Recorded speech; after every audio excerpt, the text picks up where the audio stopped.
Okay, to answer this question, let's go all the way back to Unit 1 and look at the circular flow model. You'll remember that there's households, the government, and businesses, and the way they interact describes how the free market system works. Businesses produce goods and services and sell them to the product market. Individuals own the resources and they sell the resources in the resource market. Now, since this tells you what's being produced in our country, we can use this to figure out GDP. There's two different ways to figure out the dollar value of all the final goods produced in our country, right? There's the expenditures approach and the income approach. The expenditures approach adds up all the spending that's been done in the economy. The model shows you there's only 4 entities that can buy stuff in our economy. There's households, which is consumers. There's businesses, which is investment. There's the government that buys stuff, which is G, government spending.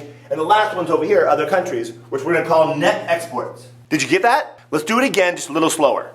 Consumer spending is all the spending done by consumers. So people going out to restaurants or buying clothes or buying cell phones, that's all considered consumption or consumer spending. In the United States economy, that's about 70% of our GDP.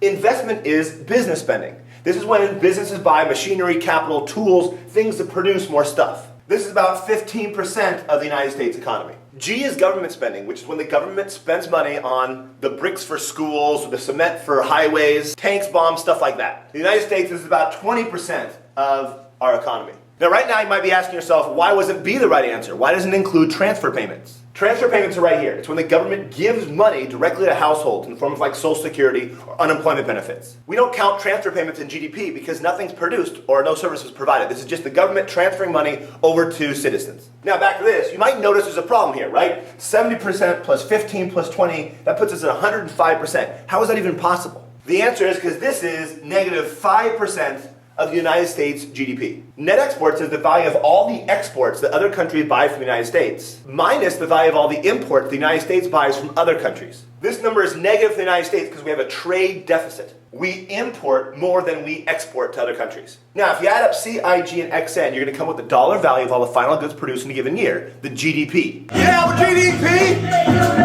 You down with GDP?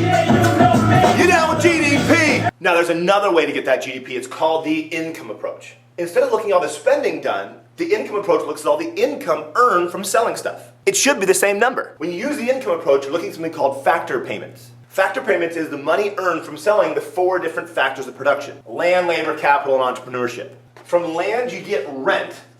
From labor, you get wages. From capital, you get interest. And from entrepreneurship, you get profit. If you add up all the rent, wages, interest, and profit in an economy, you'll come up with the GDP. Now back to the actual question. Salary bonuses given to investment bankers are part of wages, which is part of GDP. Bonuses are a form of a wage for services provided. Now, D was wrong because wages paid to illegal aliens is not part of GDP because we don't know about it. Goods and services provided under the table, like illegal drugs and illegal work, don't count towards GDP. E is incorrect because the value of assets doesn't count towards GDP. Remember, GDP only analyzes the dollar value of goods and services provided in a country's border in a given year, not the increases in people's net worth. That's GDP. I'm dynamite! G!